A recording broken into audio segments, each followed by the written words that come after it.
भाभी प्लीज बताओ ना कैसी लगी आपको रागिनी। पसंद आई होगी ना। वो है ही इतनी प्यारी। भाभी आप बताओ ना मम्मी पापा और भैया से बात करोगी ना मेरी और रागिनी की शादी के बारे में। नंदिनी के देवर शेखर ने पूछा तो नंदिनी बोली, सच में देवर जी बहुत अच्छी लगी मुझे आपकी पसंद। अब तो रागिनी को ही बनाकर लाऊंगी अपनी देवरानी, वादा है आपसे। आप बेफिक्र हो जाओ। आपके भाई और मम्मी पापा जी को मनाने का काम मेरा। लेकिन अभी कुछ दिन रुक जाओ। रमा जी की नंद की शादी हो जाए, आपके भैया आ जाएं तब उनके सामने सबसे बात करूंगी। भाभी सच में आप दुनिया की सबसे प्यारी भाभी हैं। सच कहते हैं लोग भाभी माँ का रूप होती हैं। आप मेरी भाभी ही नहीं सबसे अच्छी दोस्त भी हो। शेखर ने खुशी से झूमते हुए कहा। शेखर अपनी भाभी नंदिनी से अपने दिल की हर बात कह लेता था। दोनों हमउम्र थे तो दोनों की अच्छी बनती थी। शेखर के भैया गोविंद रेलवे में सरकारी नौकरी करते थे तो दूसरे शहर में रहते थे। पहले तो नंदिनी भी वहीं रहती थी, लेकिन अभी 6 महीने से अपने सास ससुर के साथ रह रही थी। 2 महीने पहले ही प्यारे से बेटे को जन्म दिया था। नंदिनी सोच रही थी रमा जीजी की नंद की शादी पर जब गोविंद आएंगे तो उनके साथ चली जाएगी। अब तो उसने माँ जी से सीख लिया है कि बच्चे को कैसे संभालना है, और गोविंद भी तो बेचारे 6 महीने से अकेले ही एडजस्ट कर रहे थे। शेखर, तेरे भैया का फोन आया है, उसकी गाड़ी 1 घंटे में स्टेशन पहुंच जाएगी। मोटरसाइकिल ले जा और बुला ला उसे। शाम को रमा के ससुराल के लिए निकलना है तुम तीनों को। शेखर की माँ ने कहा। अरे माँ, आप और पापा भी चलना ना। कितना कहा है दीदी की सास ने आप दोनों को लाने के लिए। अरे छोरा, दिमाग तो ठीक है। बेटी के घर का पानी भी पियो तो नर्क मिलता है, और तू अपने माँ बाप को शादी में ले जा रहा है अपनी बहन के ससुराल। नंदिनी की बुआ सास अंगूरी देवी ने कहा।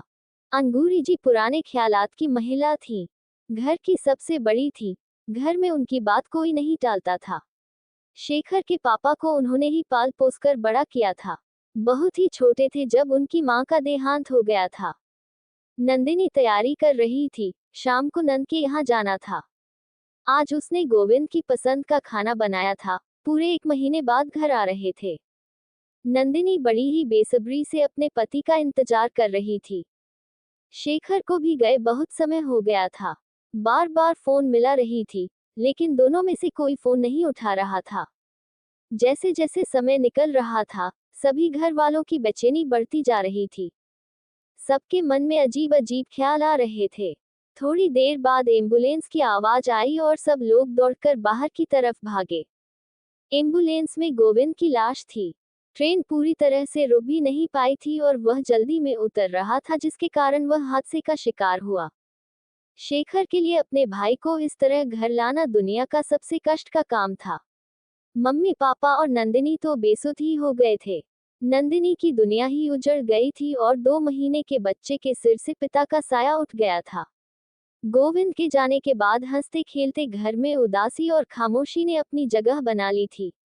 लापरवाह शेखर अब जिम्मेदार बेटा बन गया था। हर पल मुस्कुराती नंदिनी का चेहरा अब मुरझाने लगा था। नंदिनी हर वक्त गुमसुम रहने लगी थी। गोविंद को गए 6 महीने हो गए थे। नंदिनी के मम्मी पापा आज उसके ससुराल आए थे। अंगूरी बुआ जी ने बुलवाया था। शेखर और नंदिनी को भी वहीं बैठाया गया। बुआ जी ने नंदिनी के पापा से कहना शुरू किया, शर्मा जी नंदिनी आपकी बेटी ही नहीं, हमारे घर की बहू भी है। गोविंद तो चला गया, इन दोनों का साथ शायद इतना ही लिखा था ईश्वर ने।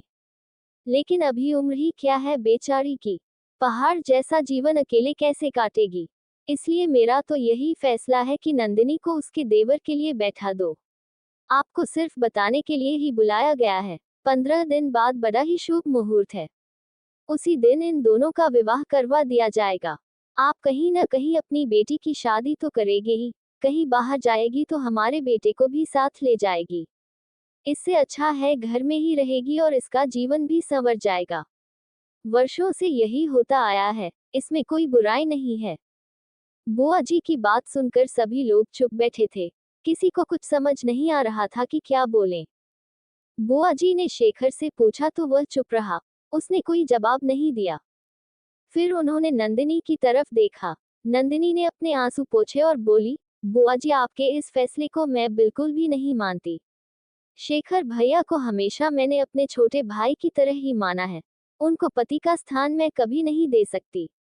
आप लोगों को मेरी फिक्र करने की जरूरत नहीं है। मैं ठीक हूँ। आप सब लोग हो ना मेरे साथ।